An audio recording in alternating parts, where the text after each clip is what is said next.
El puente de los lamentos. Tom viajaba de noche por una carretera comarcal de Ohio. Era un viaje tranquilo y, por qué no decirlo, tal vez un poco aburrido.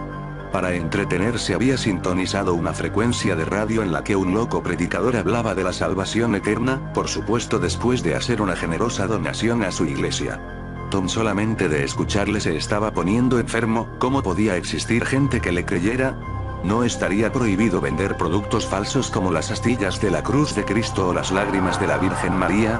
Estaba tan indignado que casi no se dio cuenta de una jovencita que caminaba por el arcén de la carretera y le hacía gestos para que se detuviera. Casi frenando en seco, Tom detuvo su vehículo pocos metros por delante de la chica.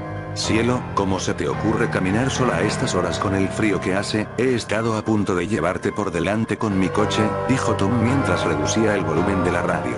Gracias por detenerse, señor. Tengo mucha prisa porque mi bebé me está esperando. Se me ha hecho de noche y nadie se ha detenido para ayudarme. Usted debe ser la tercera persona que veo en media hora y el primero que me ayuda. No te preocupes, si no me desvía mucho del camino te acercaré a tu casa. Tom no acostumbraba a recoger autoestopistas y probablemente si no hubiera estaba tan absorto con el programa de radio que escuchaba no se hubiera arriesgado a detener su vehículo para ayudar a una desconocida.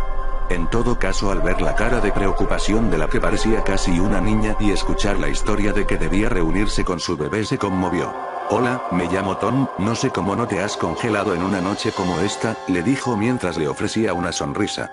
Muchas gracias, Tom, soy Sarah, no tenía previsto caminar hasta tan tarde, realmente no estoy lejos de casa, solo hay que llegar al próximo puente que está a un par de kilómetros, allí está mi bebé esperándome. Tom no se atrevía a preguntarle la edad a la chica, le había dejado impresionado que nombrara 2 veces a su bebé, pues no aparentaba tener más de 14 o 15 años.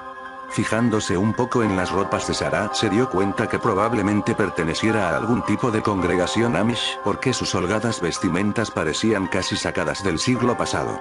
Estaba confuso y no sabía qué tema de conversación sacar, pues aunque se moría de ganas de comentar con alguien las estupideces que pregonaba en su discurso el predicador, sabía que los Amish eran bastante religiosos y lo que menos pretendía era incomodar a la chiquilla. Casi sin darse cuenta se creó un incómodo silencio que duró un par de minutos hasta que... «Es aquí», dijo la chica al acercarse al puente que le había mencionado antes. Tom redujo la velocidad del vehículo hasta que, como por arte de magia, al situarse sobre el puente, el coche se detuvo solo. Las luces, la radio y la calefacción se apagaron y por más que trataba de arrancar nuevamente le resultaba imposible. Y entonces sintió algo a su izquierda. Era como si todos los animales que habitan la noche se hubieran puesto de acuerdo para hacer un silencio absoluto, no se escuchaba nada, ni tan siquiera el viento mover las hojas de los árboles cercanos. Cuando de repente un suave llanto se empezó a oír, era como un susurro que cada vez se hacía más fuerte. Bajó la ventanilla para escuchar mejor y cuando se dio la vuelta vio que la chica ya no estaba en el asiento del copiloto. Era verdaderamente extraño, porque no había escuchado abrirse o cerrarse la puerta de su acompañante. También le resultó raro que se fuera sin despedirse, pues se había mostrado muy educada durante los escasos minutos que la había conocido. Pero lo que verdaderamente le atormentaba era ese llanto que cada vez era más intenso, como el de un bebé que lleva desatendido horas. Bajó del vehículo y se acercó al borde del puente donde parecía que se escuchaba con mayor intensidad. No había duda, provenía de debajo del puente. Tom no era un hombre valiente, pero se encontraba como hipnotizado por los quejidos de lo que parecía un bebé. Pensó que tal vez Sarah había bajado a atender a su hijo y por eso, con las prisas, no se había despedido, así que regresó a la entrada del puente y bajó al río por uno de los laterales. Descendió hasta encontrarse cerca del río, el lugar del que parecía provenir el llanto. Misteriosamente, y aunque no podía ver nada, cada vez podía escuchar con más claridad el lamento del bebé. Era extraño porque parecía provenir de las aguas, y por más que miraba junto a su lecho no podía ver nada, pero entonces lo sintió. Como si una fría aguja de hielo se clavara en su espalda, le sacudió un escalofrío que le dejó prácticamente petrificado. Podía notar como alguien le miraba desde el puente, una mirada fija que le helaba la sangre. Lentamente levantó la cabeza para ver quién le vigilaba y cayó al suelo de la impresión. Colgando del puente se encontraba el cadáver de Sarah, que parecía haberse ahorcado con una cuerda atada a la barandilla del puente. Sus fríos ojos de muerta le miraban fijamente, su rostro tenía una extraña mueca de dolor y su boca parecía desencajada, pero lo más aterrador estaba por llegar.